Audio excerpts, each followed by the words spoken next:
departures that you've had, Nigel Scullion, Michael Keenan, Kelly O'Dwyer, Christopher Pyne. Well, we know some of Linda Reynolds becomes Defence Minister, but you're willing to throw any names in the mix as to who's going to be joining you on the front? Let's not get ahead of ourselves. That is, I mean, obviously, let's just get through all of the formalities tonight, and the Prime Minister in good time will, make these judgments and decisions, and he will make these announcements at the appropriate time, and it's not tonight.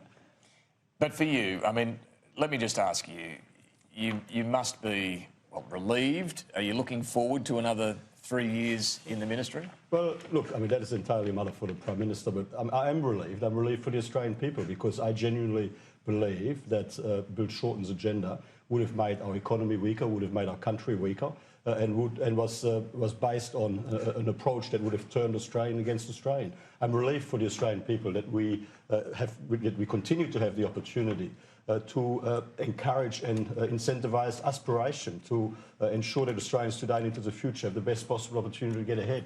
And I'm relieved that as a team we continue to have the opportunity to serve, to make our country stronger, and to ensure... Mate, the election's over. No, but you don't have to campaign anymore. I'm answering the question.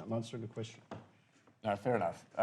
Look, there is still that lingering question, Peter, about the agenda for the third term. Well, obviously not for the Australian people. But I think the Prime Minister now will get a chance to really shape it the way that he wants to shape it. I think that there were probably compromises made to get through in fair shape to election night. Never for a moment thinking, I think, that they could actually win a majority.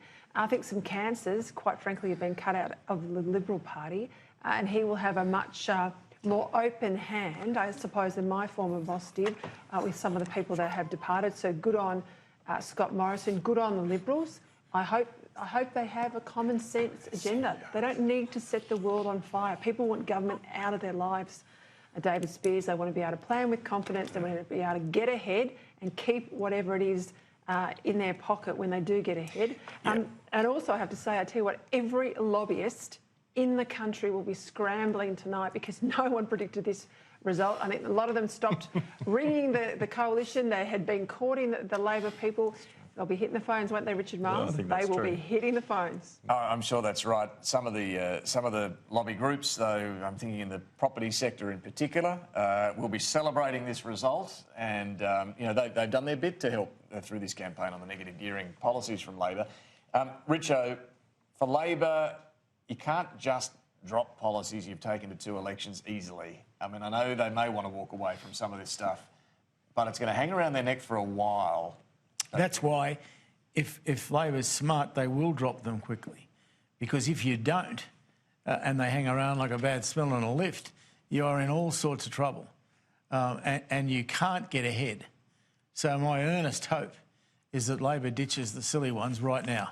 What do you think about the 45% emissions reduction? Is that something Labor can walk away from, or is that just right in the heart of the true business? That's a hard one, but I think you have to look at results and you have to react to them. You can't pretend.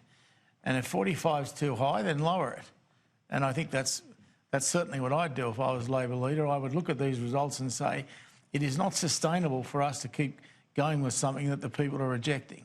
If we do that, we're guaranteeing further losses.